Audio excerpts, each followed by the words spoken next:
우선 인사말 전에 한 가지 부탁드릴 게 있습니다. 제가 들어와서 이 일어서는 문화를 없애려고 아무리 노력해도 잘 안 됩니다. 외부인이나 외국 사람들이 보고는 굉장히 이상하다고 제가 여러 차례 이야기를 해서 오늘을 기점으로 해서 가능하면 좀 바꿔나가면 좋겠습니다.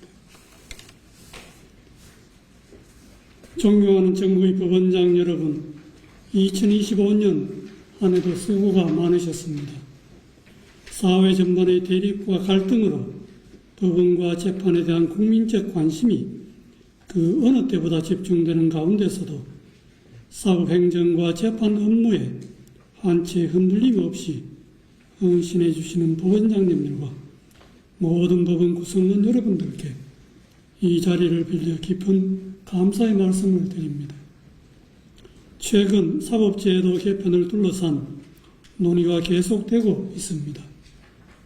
사법제도는 국민의 권리를 보호하고 사회 질서를 유지하는 중대한 기능을 수행하는 만큼 한번 제도가 바뀌면 그 영향이 사회 전반에 걸쳐 광범위하게 그리고 오랜 세월 동안 지속됩니다.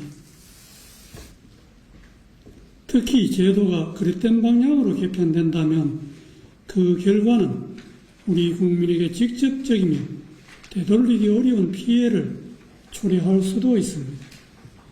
그러므로 사법제도 개편은 충분한 논의와 공론화 과정을 거친 뒤 이론과 실무를 갖춘 전문가의 판단을 바탕으로 신중하게 이루어지는 것이 바람직합니다. 이를 위해 법원 행정처는 법률신문과 공동으로 12월 9일부터 11일까지 사흘 동안 국민을 위한 사법제도 개편 공청회를 개최할 예정입니다. 이번 공청회는 우리 사법제도의 바람직한 개편 방향과 그 과제를 모색하기 위해 법조계는 물론 학회, 언론계, 시민사회단체 등 각계 전문가들이 모여 심도 있는 논의를 거치는 뜻깊은 자리가 될 것입니다. 법원장님들께서도 각별한 관심과 참여로 자리를 빛내주시기를 부탁드립니다. 친애하는 법원장 여러분, 우리 사법부는 사회적 혼란 가운데서도 법원 구성원들의 헌신적인 노력에 힘입어 올해에도 의미 있는 성과와 발전을 이룰 수 있었습니다. 무엇보다 올해는 사법정보와의 대전환이 본격적으로 시작된 뜻깊은 한 해였습니다. 특히 올해 초 오랜 기간 준비해온 차세대 전자소송 시스템이 개통되어 안정적으로 운영되고 있을 뿐만 아니라 최근에는 형사 전자소송 시스템도 새롭게 구축되어 운영되기 시작하였습니다. 이로써 재판의 전자화가 실질적인 완성 단계에 이르렀으며 이는 앞으로 국민의 사법 접근성을 획기적으로 높이는 동시에 법원 구성원들이 보다 신속하고 효율적으로 업무를 수행하는 데 크게 이바지할 것으로 기대됩니다.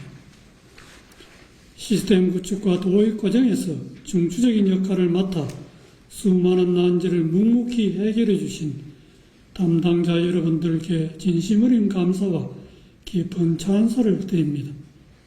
아울러 운영 초기의 불편을 마다하지 않고 시스템이 안정될 수 있도록 문제를 찾아내고 개선 방안을 제시해 주신 법원 구성원 모두에게도 진심으로 감사드립니다. 올해 우리는 과거로부터 면면히 이어져 내려온 사법 역사의 전통을 되돌아보고 이를 전 세계에 널리 알리는 작업도 시작하였습니다.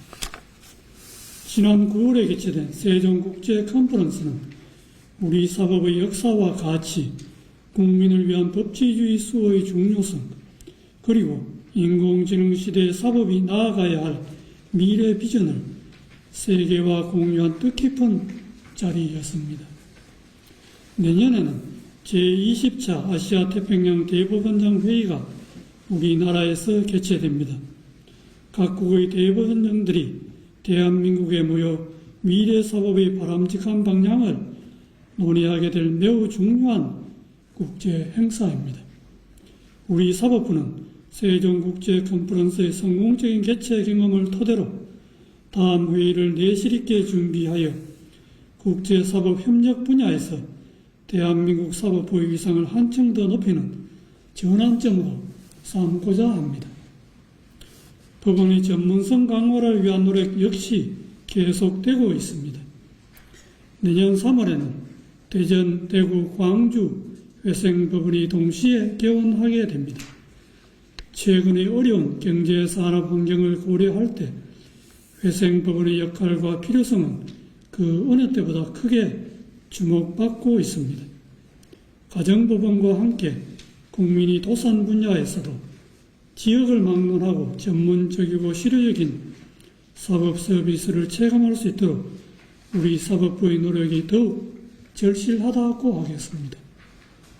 아울러 해운과 국제무역 분야의 법률 분쟁을 전문적으로 다루게 될 회사국제상사법원 설치도 추진되고 있고 노동법원 설치에 관한 논의도 활발히 진행되고 있습니다. 이러한 전문법원의 확충은 국민이 보다 신속하고 전문적인 사법 서비스를 제공받을 수 있도록 하는 데 크게 기여할 것입니다. 그리고 국가 재정이 어려운 여건 속에서도 내년도 사법부 예산이 상당 부분 증액됨으로써 법원 구성원의 각종 수당 부족 문제의 개선을 비롯하여 신속한 재판 지원, 회생법원 이전 및 설치, 사법부 공간의 최적화, 안전한 법원 구현을 위한 보안 강화, 사회적 약자를 위한 차별 없는 법원 구현 사업 등 핵심 과제를 보다 충실히 이행할 수 있게 되었습니다. 이 모든 성과는 국회와 정부 그리고 국민 여러분의 지속적인 관심과 지원 덕분임을 말씀드리며 깊은 감사의 뜻을 전합니다. 사랑하는 법원장 여러분, 최근 사법부를 향한 국민의 기대와 요구는 그 어느 때보다 크고 무겁습니다. 이럴 때일수록 공정하고 신속한 재판을 통한 국민의 기본권 보장이라는 헌법이 우리에게 부여한 사명을 묵묵히 수행해내는 것만이 국민으로부터 신뢰를 회복할 수 있는 유일한 길임을 다시금 마음에 새겨야 할 것입니다. 법원장님들께서는 깊은 통찰력과 해안을 바탕으로 사법행정을 안정적으로 이끌어 주시어 법원 구성원들이 각자의 역할에 충실할 수 있는 든든한 토대를 마련해 주시기 바랍니다. 아울러 사법 구성원 여러분께서도 헌법이 부여한 책무를 수행한다는 자긍심을 가슴에 새기고 맡은 바 소임에 최선을 다해 주시기를 당부합니다. 법원장 여러분들과 법원 구성원 모두의 가정에 건강과 평안이 늘 함께하기를 기원합니다. 대단히 감사합니다.